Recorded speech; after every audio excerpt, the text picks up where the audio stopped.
ഞങ്ങൾ ഈ focus ഹോളിഡേയ്സിൻ്റെ Vietnam ട്രിപ്പിലാണുള്ളത്.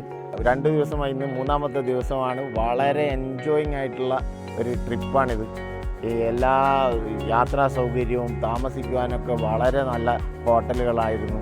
ഇവിടെ വിയറ്റ്നാമിലാണെങ്കിൽ ഏറ്റവും നല്ല ഒരു ടൂറിസ്റ്റ് ടൈമിലാണ് ഞങ്ങൾ വന്നിരിക്കുന്നത്. നല്ല തണുപ്പായിരുന്നു 2 ദിവസവും. ഇന്ന് ഞങ്ങൾ ഹാനോയിൽ ഒരു ബോട്ടിങ്ങിന് വന്നിരിക്കുകയാണ്. അത് കേവിനുള്ളിൽ കൂടിയൊക്കെ 4 കേവുള്ള റൂട്ടിലൂടെയാണ് ഞങ്ങൾ പോയത്. വളരെ ഏറെ കേവുകളും പിന്നെ ടെമ്പിളൊക്കെ ഉള്ള വളരെ സൂപ്പറായിട്ടുള്ള ഒരു നേച്ചർ പിന്നെ ആസ്വദിക്കാൻ പറ്റിയ ഒരു ടൂറിസ്റ്റ് പോയിൻ്റാണ് ഇവിടെ. മൊത്തം ഈ വിയറ്റ്നാം ട്രിപ്പ് വളരെ അടിപൊളിയായിരുന്നു, എൻജോയിങ് ആയിരുന്നു.